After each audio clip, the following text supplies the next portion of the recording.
Bharatiya Janata party सरकार ये कैसा लोकतंत्र बनाना चाहती है? वक्फ बोर्ड पर विपक्ष ने जो आपत्तियां दर्ज की उन्हें गायब कर दिया गया दोस्तों रिपोर्ट से। यह कैसा लोकतंत्र है बताइए? सबसे बड़ी बात, वक्फ बोर्ड पर सत्ता पक्ष में साफ तौर पर विरोधाभास सामने उभर कर आ रहा है। मैं आपसे एक सवाल पूछना चाहता हूं, लोकतंत्र में असहमति जतलाने का अधिकार है या नहीं? सबसे बड़ी बात, संसदीय समिति में अगर सत्ता पक्ष की राय है तो विपक्ष को अपनी राय देने का अधिकार है कि नहीं वक्फ बोर्ड मामले में? बात वहां नहीं रुकती। आपकी स्क्रीन पर उत्तर प्रदेश के मुख्यमंत्री योगी आदित्यनाथ, आप जानते हैं क्या कह रहे हैं? कह रहे हैं कि जो लोग महाकुंभ में इंतजामात की आलोचना कर रहे थे, अब वो भी चोरी चोरी चुपके चुपके जाकर महाकुंभ में डुबकी लगा रहे हैं। यह क्या तर्क हुआ भला? क्या संगोल युग के अंदर महाकुंभ में जब एक हादसा हो जाता है जिसमें कई लोग मारे जाते हैं, जब हम रेलवे स्टेशंस में इस तरह की अफरा तफरी देख रहे हैं, जब हम वीआईपीज और आम इंसान के बीच का फर्क देख रहे हैं, तो क्या विपक्ष इस पर सवाल भी ना उठाए? और ऐसे में अगर वो जाके डुबकी लेते हैं तो इसमें वो कुछ गलत कर रहे हैं। भारतीय जनता पार्टी ने लोकतंत्र की सोच को पूरी तरह से पलट कर रख दिया दोस्तों। मगर सबसे पहले मैं बात करना चाहूंगा संसद की। संसद में आज ज्वाइंट पार्लियामेंट्री कमेटी, जी हां, वक्फ बोर्ड पर जो जेपीसी का गठन हुआ था उसकी गूंज सुनाई दी। दोस्तों आप जानते हैं, जब से यह मामला सामने उभर कर आया है, इसको लेकर विवाद लगातार चल रहा है। विपक्ष का यह शुरू से आरोप है कि यह जो संसदीय समिति है, चेयरमैन उनकी बात नहीं सुन रहे हैं।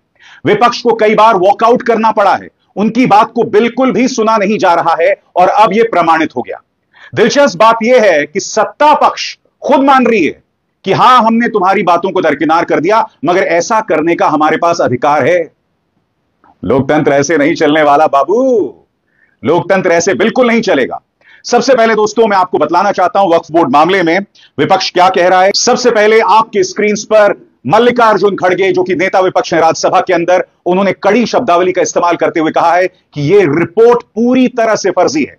बकौल मल्लिकार्जुन खड़गे आपके स्क्रीन पर, खड़गे ने कहा कि वक्फ बोर्ड की जेपीसी की रिपोर्ट में अनेकों सदस्यों ने असहमति का नोटिस दिया है। इस नोटिस के बावजूद उसे सदन की कार्रवाई से निकालना और बहुसंख्यक सदस्यों के विचार ही इसमें रखना लोकतंत्र की प्रक्रिया के खिलाफ है।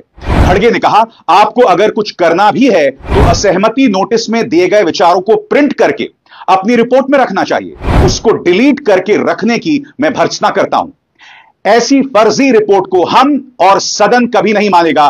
खड़गे ने विपक्षी सदस्यों के विरोध का बचाव करते हुए कहा कि सदस्य आखिर आक्रोशित क्यों होते हैं, इस पर विचार किया जाना चाहिए।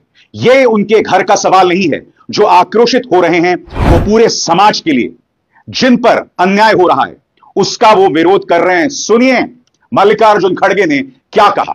वो जो कह रहे हैं इसमें आप दो चीजें नोटिस करने वाले हैं दोस्तों। सबसे बड़ी बात, जब मल्लिकार्जुन खड़गे जो नेता विपक्ष हैं अपनी बात रख रहे हैं तो पूरा कैमरा उन पर होना चाहिए, मगर आधा कैमरा उन पर है और आधा कैमरा जगदीप धनखड़ पर। यानी कि वो अपनी बात पुरजोर तरीके से रख ना सकें, उसका इंपैक्ट भी कम हो जाए। सुनिए मल्लिकार्जुन खड़गे क्या कह रहे हैं। हमारा एक ही विषय है, जो वक्फ बोर्ड की जेपीसी की रिपोर्ट है, जिस रिपोर्ट में अनेक सदस्यों ने अपना डिसेंट नोट दिया है, वो नोट देने के बावजूद भी प्रोसीडिंग से निकालना और उन मेजॉरिटी मेंबर्स के व्यूज सिर्फ उसमें रखकर बुलडोज करना, ये ठीक नहीं है, ये कंडेमेबल है और एंटी डेमोक्रेसिक है, एंटी प्रोसीजर है। और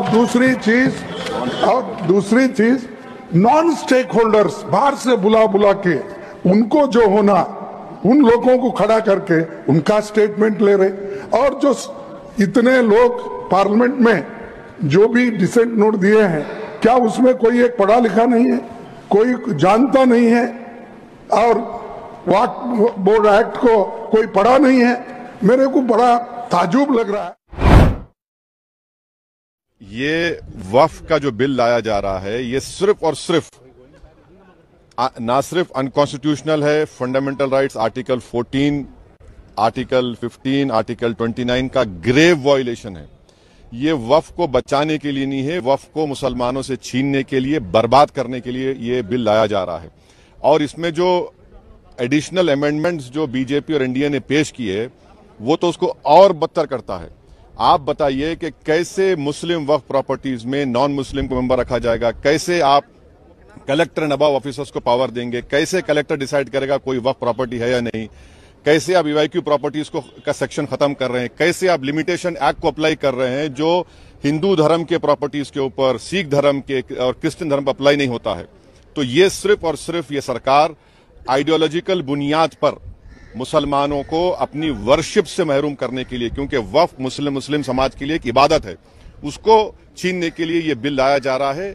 हम इसका कंडेम करते हैं। और दूसरे जो JWC में ऐसे स्टेक होल्डर्स को बुलाया गया जिनको भारत के संविधान पे कोई भरोसा नहीं, जिनके ऐसे ऑर्गेनाइजेशन को बुलाया गया जिनके ऑर्गेनाइजेशन के मेंबर्स आतंकवादी केसेस में अरेस्ट हुए हैं, मर्डर चार्जेस उनके ऊपर हैं, ऐसे लोगों को बुलाया गया है और जल्दबाजी में ये JWC की रिपोर्ट को दिया गया है।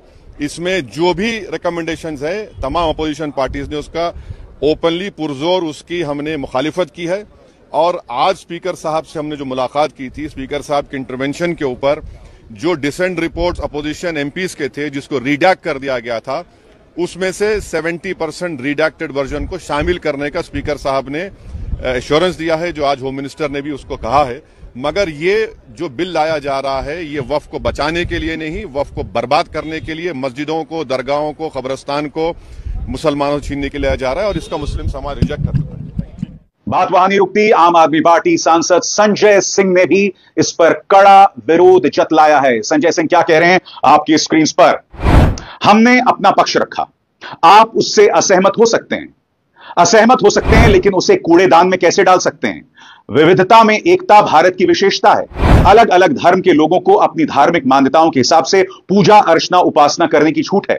आज आप वक्फ बोर्ड की संपत्ति को कब्जा कर रहे हैं, कल आप गुरुद्वारे की करेंगे, फिर मंदिर की करेंगे, फिर चर्च की करेंगे।